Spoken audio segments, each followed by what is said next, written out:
I think I've spent the last 35 years looking for the cure, which I know doesn't exist and it's not needed.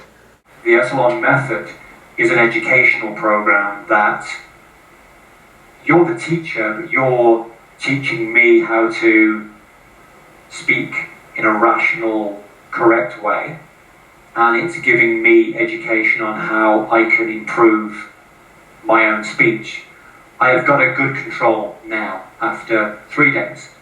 To be honest, I had a good control after day 1. When you first met Roman in 2012, it became clear once you had been exposed to his learnings that this would be a very, very important thing for people that stammer, and that you can use this in your education for people that have speech problems. It was originally in the Russian language, but you needed to make this available to people in the English-speaking language. It was perfect Etalon speech.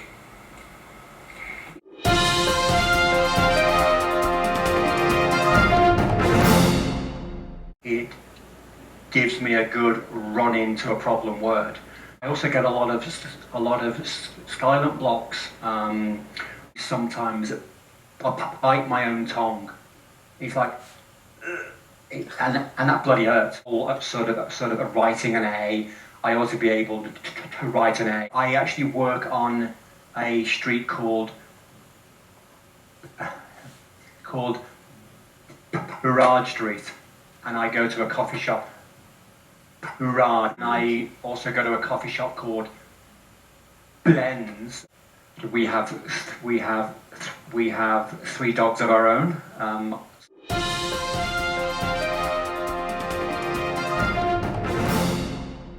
Okay, so we always begin with answering questions. I think it was just the same things I had asked you before. It was more about the fact that my speech on the whole seems reasonable, but since I thought about it, it's horrible. Let me translate. Каким образом вы это понимаете? How did you realize that it was horrible? I think it's just realizing what I'm actually doing wrong, and it's all of my own doing. I think I've managed to struggle along, but I had reached a point where it was the blocks it was just really, really bad. So this is very simple, very easy to explain, because you probably studied physics in school. Mm-hmm. And you do understand what force is. Yeah. Mm-hmm. Yeah. In order to use easily our speech apparatus, we should understand clearly the basics of physics. Okay.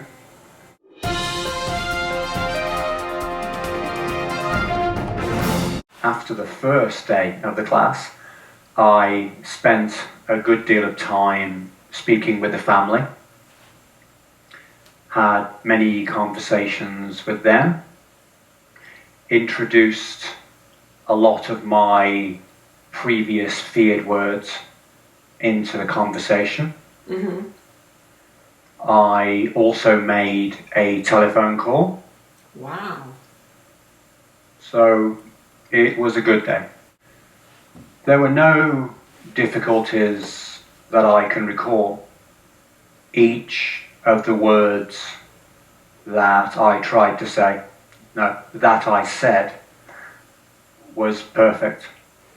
Very good. So you simply followed Etalon simple rules and it worked 100%, yep.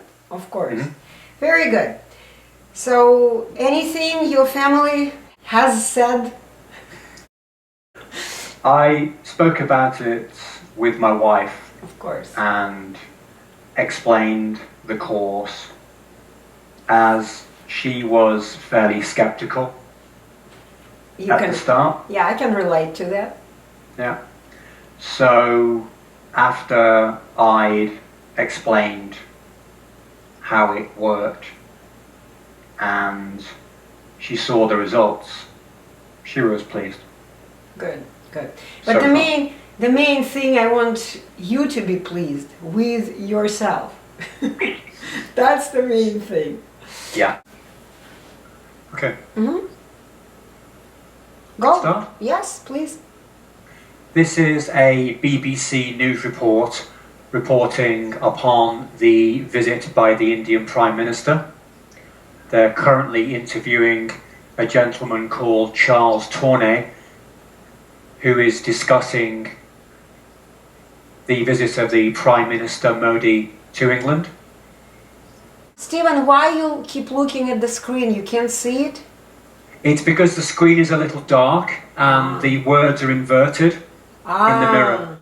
The gentleman is continuing to discuss the visit.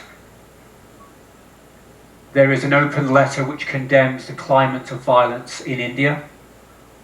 Okay, very well. Okay. So let's discuss how you did it. It was good. It was slightly difficult with not having a full vision on what I was looking at. That was slightly distracting. I was perhaps more comfortable when I could see it rather than see it in a reflection. I think I got a fairly good gist of what they were saying and some of the descriptions of what was on the screen. While I was talking, I couldn't listen. Of course, that's normal. But the question is, what kind of a job did you do in terms of your speech?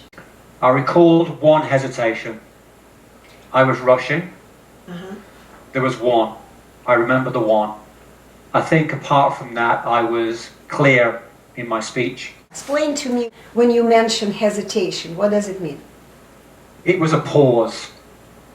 And I think previously I would have been more uncomfortable with the pause. So rather than it being a mistake, it was more a pause that I was conscious of, that perhaps the listener wouldn't be. Okay, was that pause rational? I think I slightly rushed when I was going to say something, but I was rational in stopping myself and getting back to regular rational speech. So it was not a mistake. No. It was rational. Yeah. So True. first time I'm asking you to grade your own speech. It was good. It was good. So on the scale from, I don't know what grades you have in Canada. What's the highest one? I would say an A. A, okay. So yes, that's what I'm talking about. When you speak rationally, of course, you cannot physically make any mistakes when you performing rational Etalon speech actions.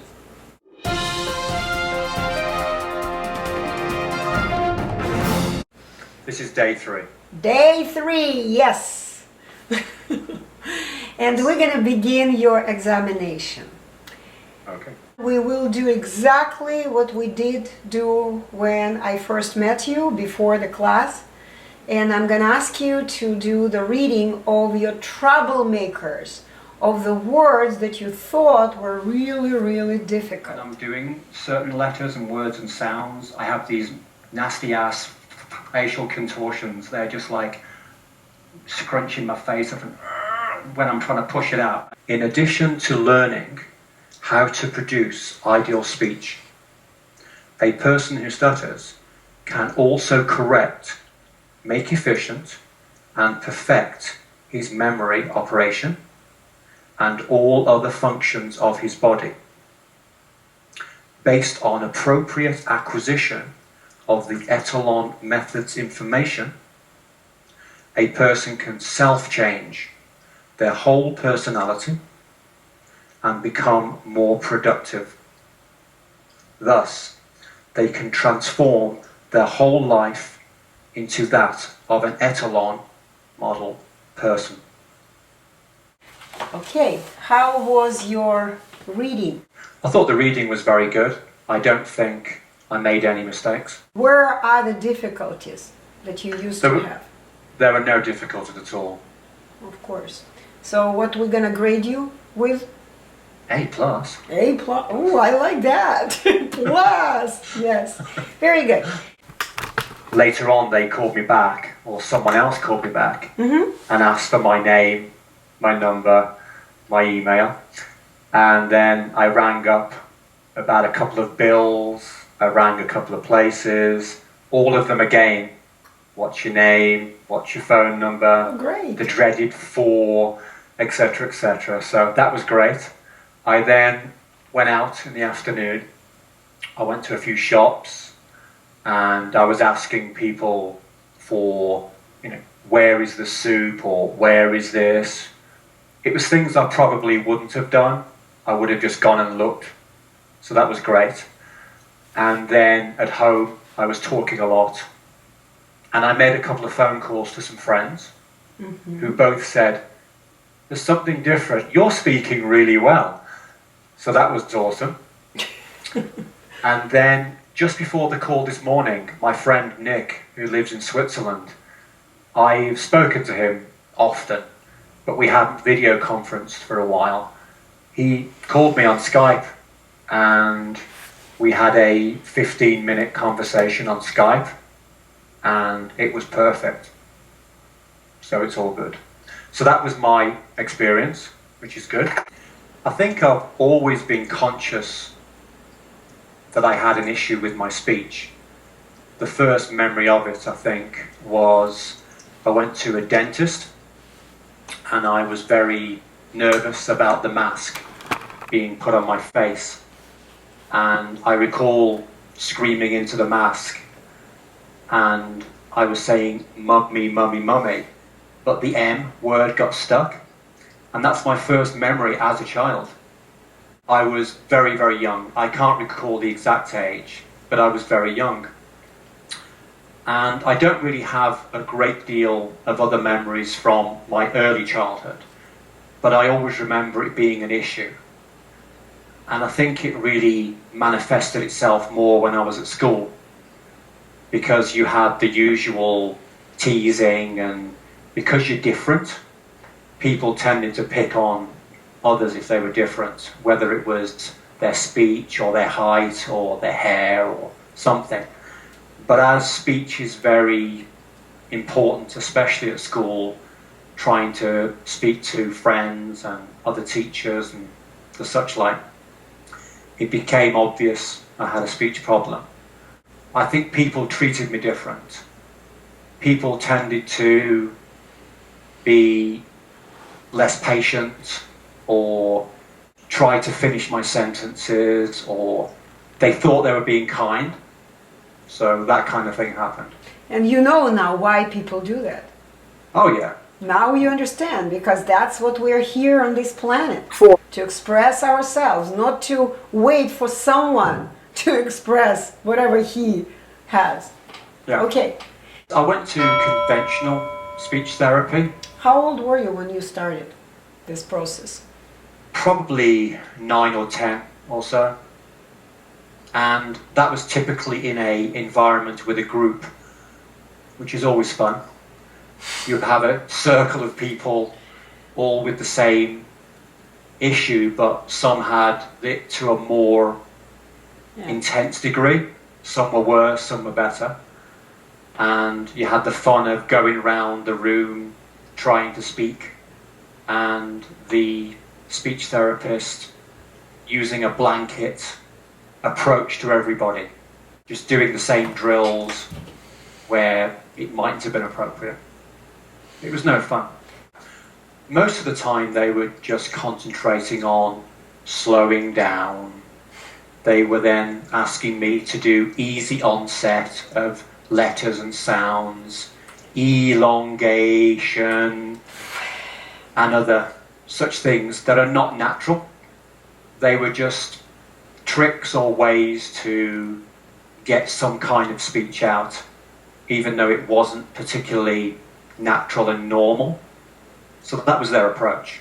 Now, I'm not having a go at the approach, because that was what they did, and I'm assuming they did it with their best interests at heart, but that was just with the knowledge they had. Yep. But how did you feel when they would pull you from the classroom? Do you remember those feelings? Oh, it was horribly embarrassing. You always had the questions, where is Stephen going, what's going on? And it kind of made it more of a focus on me and my problems. So that was no fun. And it didn't help. I went from various speech therapists at school, and then as I got into my adult life, I then had some speech therapy that I did myself and I paid for.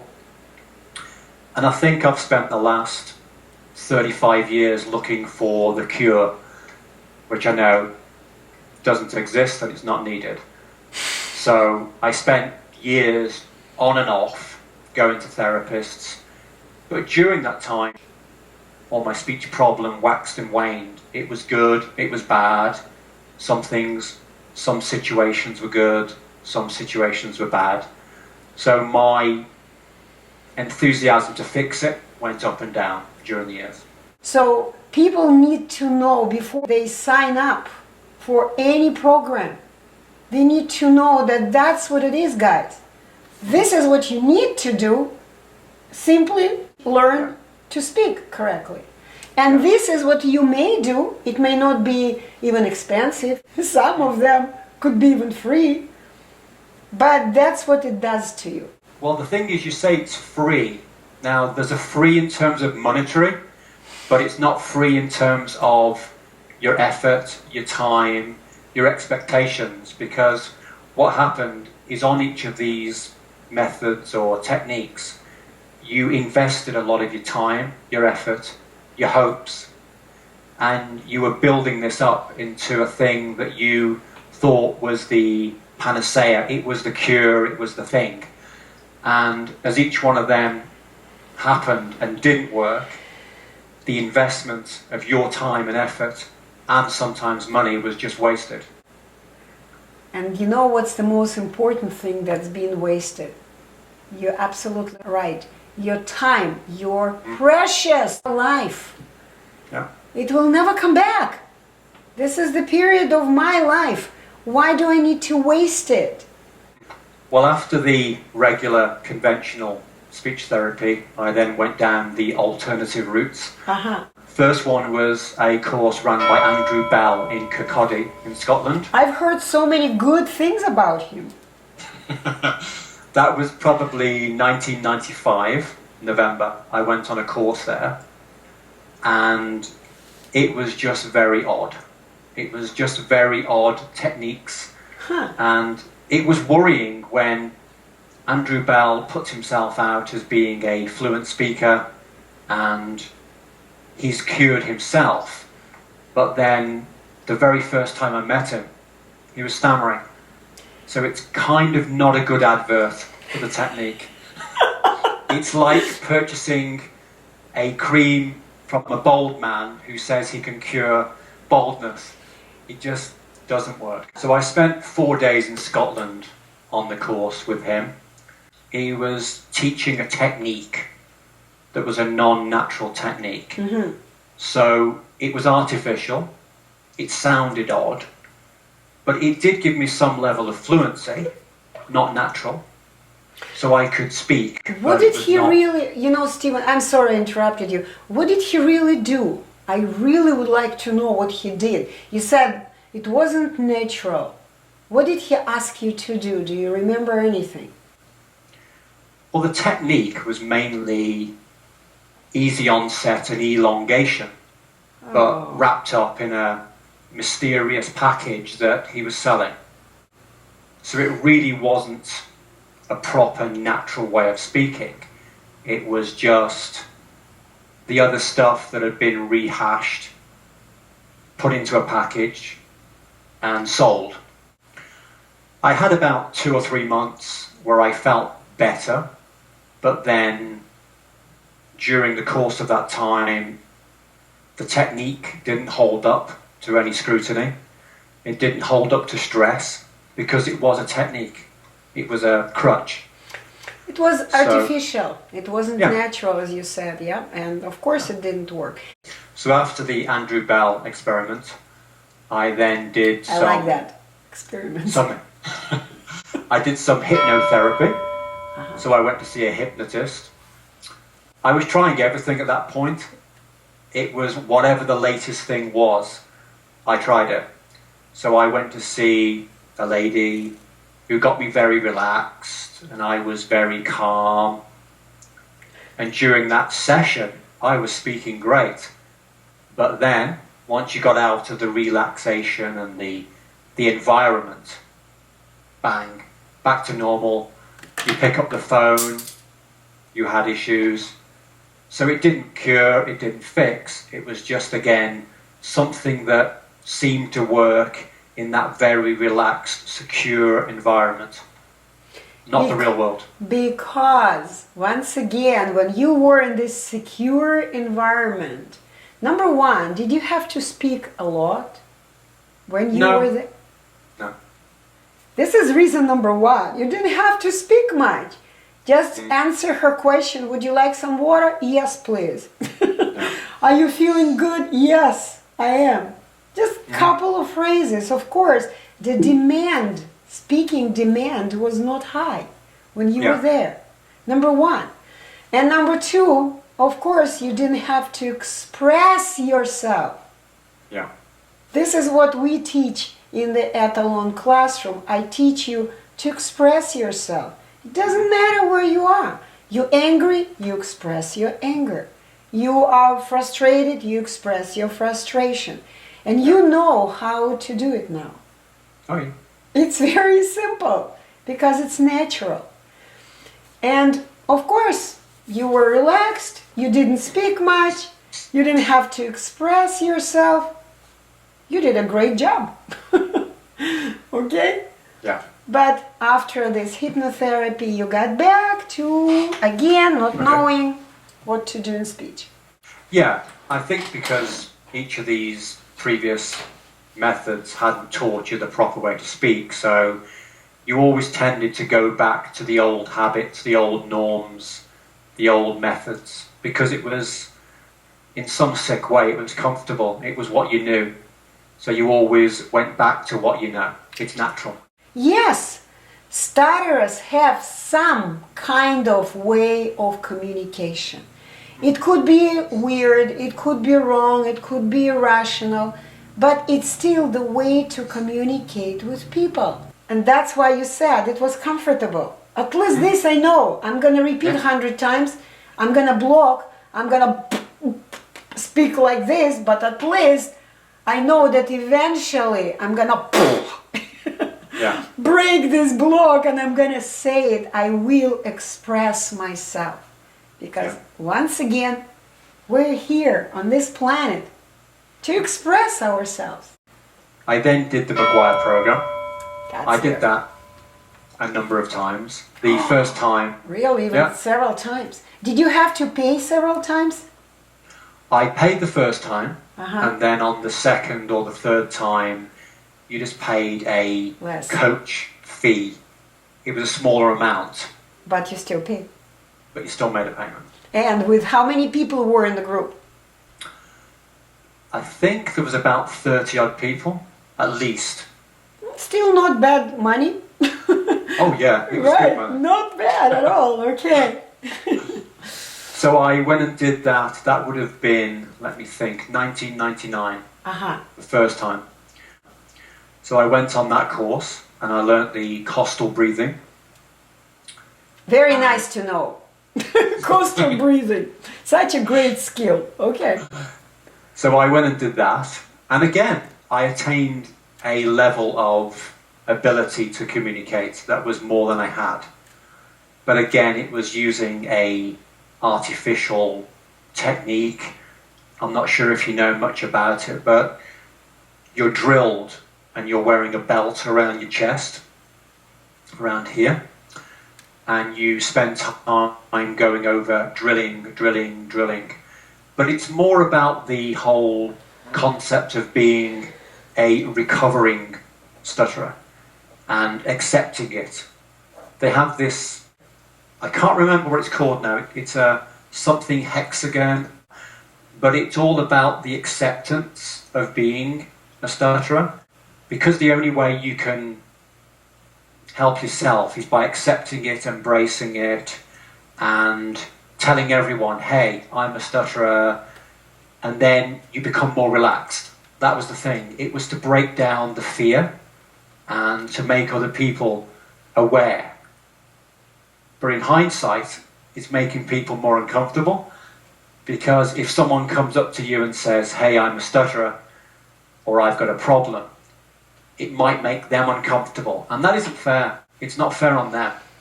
Absolutely. You know, I wanted to address the word drilling you said. What is drilling? Remember I said, you go to the gym, you repeat, and eventually you grow a muscle, right? That's what drilling is.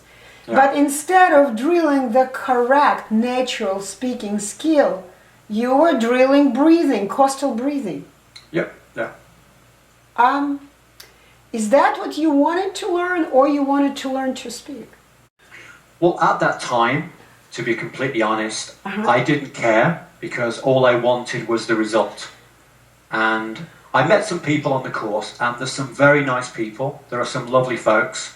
I met some of the instructors who were very helpful, and I remained friends with them for a while afterwards. And they were helpful. And I don't think that the instructors were doing anything malicious or anything bad. They were just teaching what they knew and what they understood. But it was teaching something that was not normal or not natural, because breathing is the most natural thing in the world. It just happens. And you shouldn't really have to think about breathing. It just happens.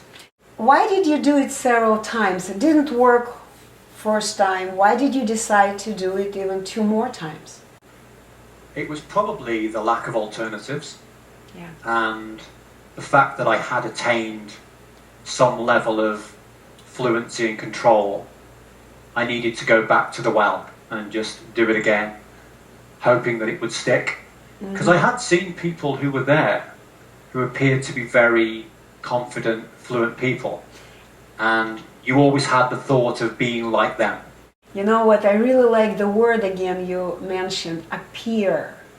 They appeared to be normal speakers. You never know what problem they had. Yeah. It appears similar. Yes, most stutterers make the same mistakes. They block, they repeat, they speak too fast. Like, very easy to see for an observer. But in reality, it all comes from here.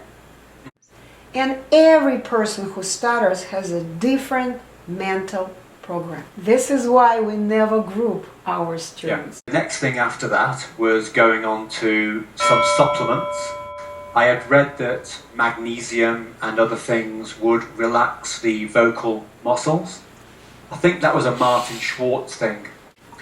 Well, I believe from the theory was if you took vitamin B1 and B12, magnesium supplements, it would assist with relaxation and relaxation of the vocal cords and muscles. So, tried that, didn't work. The next thing was I went to see a gentleman down in Los Angeles. His name is Dr. McGuire. Nothing to do with the McGuire Program. His name is Dr. Gerald McGuire. He was working on the pharmacological way of treating speech. So at that time he was doing research and the studying of a drug called Pagaclone, which hadn't been released, and they were doing clinical trials on that drug, and they had people involved with the trials. And it gave some help to some people, but ultimately the drug wasn't released. So what he then did was he self-prescribed himself drugs because he himself was a stutterer. He was on a drug called Zyprexa, which is known as olanzapine, which is an antipsychotic drug. Oh my God. Seriously. So because what he did was he theorized the issue was with regards to the person's levels of dopamine and serotonin. in the brain. The stutterer's issue was regarding an imbalance of the dopamine and serotonin levels. So he used those kind of drugs to regulate the balance. Probably within a week of taking them, I was not blocking. My speech issues were probably 90% fixed. I was very relaxed. In fact, I was comatose. I was very relaxed. I was a zombie. So I was speaking well, but I was speaking very slowly and relaxed. I was drugged. And the other side effects to taking these drugs are weight gain, drowsiness, potential issues for diabetes.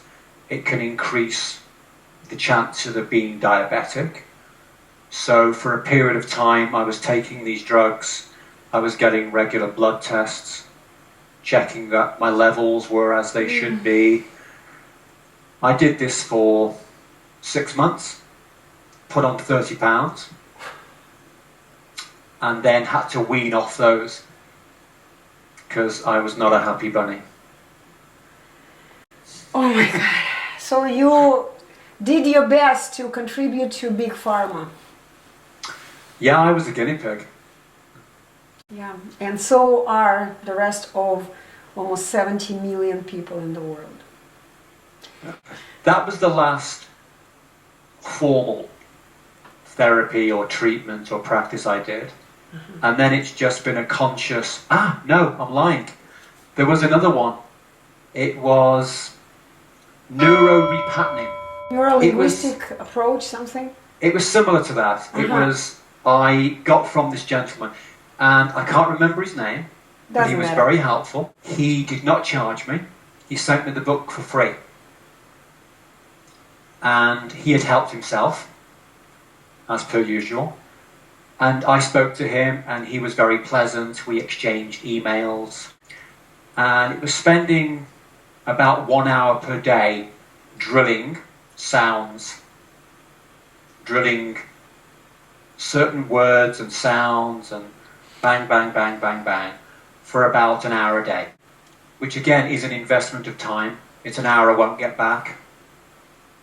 Yep. And again, it probably helped because I was more focused and concentrating on what I was doing. You were focused on speech. Of course it helped a little bit, but once again, you had no clue what you were doing. No. He was the smart one. He gave you some information. Under his supervision you could do it, but then because you didn't really understand how the whole thing works. Yeah.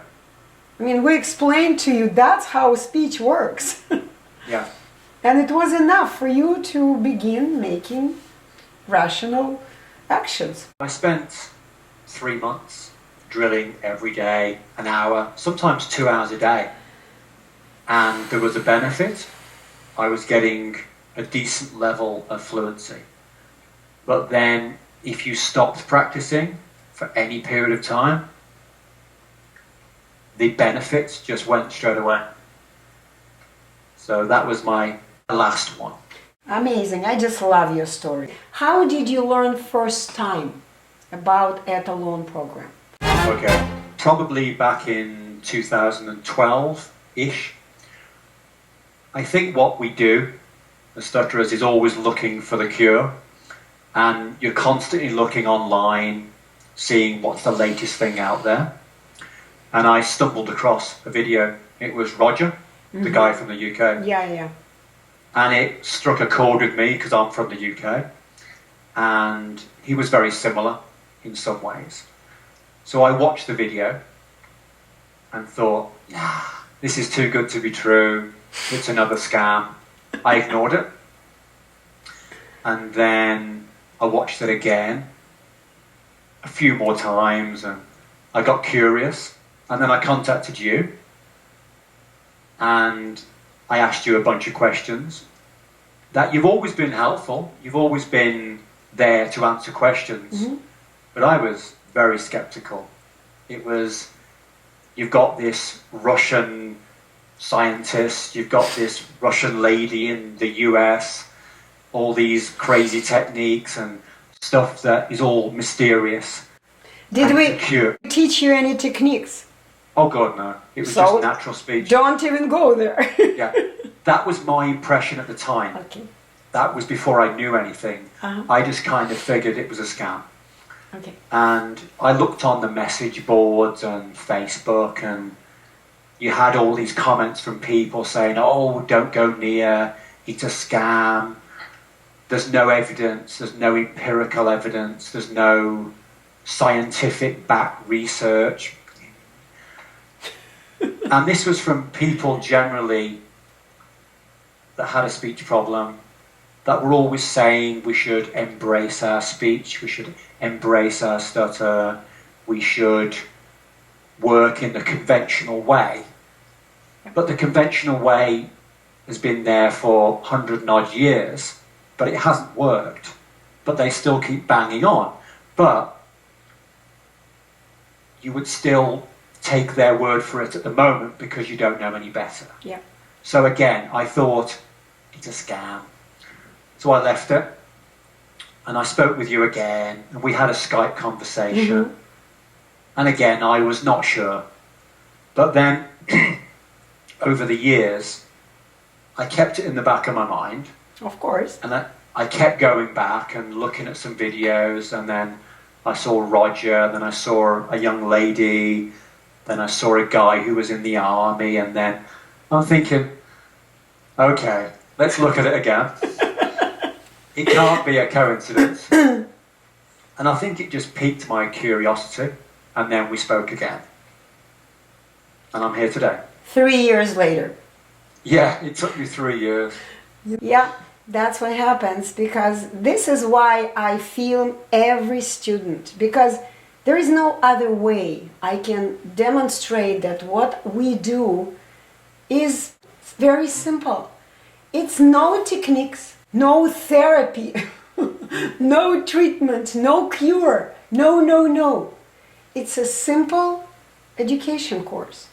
Yep. If you don't know how to do something, you don't go to the doctor. You go to a teacher. Yeah. You've been through tons of programs. Yeah. And you've been through Etalon course now. How can you compare all of the other programs and the 3-day Etalon study course? I can honestly say there's really no comparison, because with all of the other methods and treatments and practices, they were really giving you an artificial way of doing things. It wasn't natural. It was a crutch, technique. It was a temporary fix. It wasn't educating you on how to do something right. It was more piling something else onto something you're already doing wrong. So it was just building on wrong methods. With the Etalon way of doing things, you're taught the correct way to speak. It's rational. It's what regular everyday folk do. It's not a crutch. It's not an artificial thing.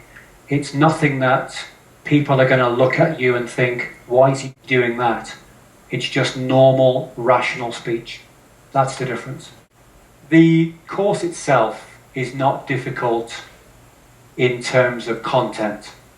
I think that the way that it's taught is excellent. You take us through step by step, lesson by lesson, which is excellent. And what it teaches you is the correct way of speaking. I think that the 3 days is perfect. After the first day, I was speaking fluently, which is great. And then the lessons were added to, there was more content. But I don't think it needs to be any more than 3 days. The course itself is very good over 3 days. It's very manageable, and it was enjoyable. I'd spent 48 years looking for this panacea, this ultimate solution which didn't exist until now. I have managed to gain control over my speech, and I can now produce regular, normal, rational speech after 3 days rather than 48 years. In fact, I could do it after 1 day, if I'm being honest. But the second and the third day just built on, it added to, it strengthened my knowledge of the correct way to speak. If anyone is looking for the solution to their speech problem or their issue, and they want to speak in a rational, regular, normal way, they should definitely speak to an Etalon instructor. They could go and speak to former graduates, but that would just really give them more information on that particular graduate story with their particular lilt on it or their particular issues. To get the full picture, you should really speak to an Etalon instructor who will be able to assess you and your problem and then address your problem rather than somebody else's. So I would just recommend speaking to an Etalon instructor, getting all of the facts rather than all of the rumours or whatever else you read and see. And once you've spoken to them, once you've got the facts, make a decision, and it's an informed decision. That's what I would do. And that's what I did.